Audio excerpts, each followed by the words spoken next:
we managed to take absolutely everything out of the house last night. So we did, with the help and support of all our neighbours and friends who were lining the road and the laneway yesterday evening in support of us. They were marvellous. And I don't know who was there. I can't be there because there's an arrest warrant out for me to go to jail because I'm in contempt of court. So I had to leave the country and I had to leave my family at home to deal with this. So you're not in the country at the moment then? Do you plan on returning? I'm planning on returning when the warrant for my arrest is lifted, because this is an absolute disgrace. On Monday morning, my son rang me to tell me, Mammy, there's 30 security men here with balaclavas on them. The police are here. They're after coming in, changing the locks, barricading the doors, and told my son to pack a few bits and get out. It's absolutely barbaric. At the heart of all of this, though, is the fact that you built a house, a very large house, without planning permission. Do you accept that you shouldn't have done that?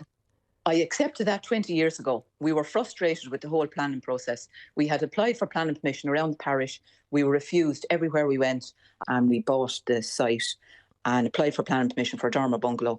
And then they turned around and told us the land is sterilised.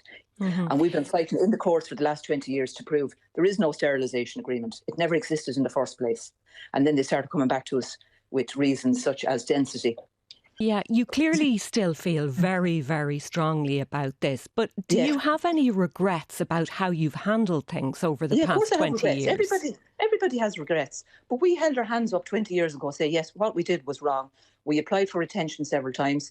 We applied to demolish front, back and sides, the whole lot, reduce it nearly to a shoebox. They will not negotiate one little bit at all. There's no negotiations. We said we're sorry. We know what we did was wrong. I'd never, ever go through it again. And I wouldn't recommend anyone go through it.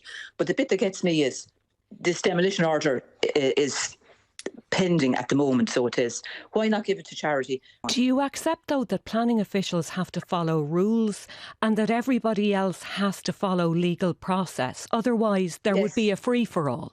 Yeah, I know that, yeah. But the goalposts are running around the field.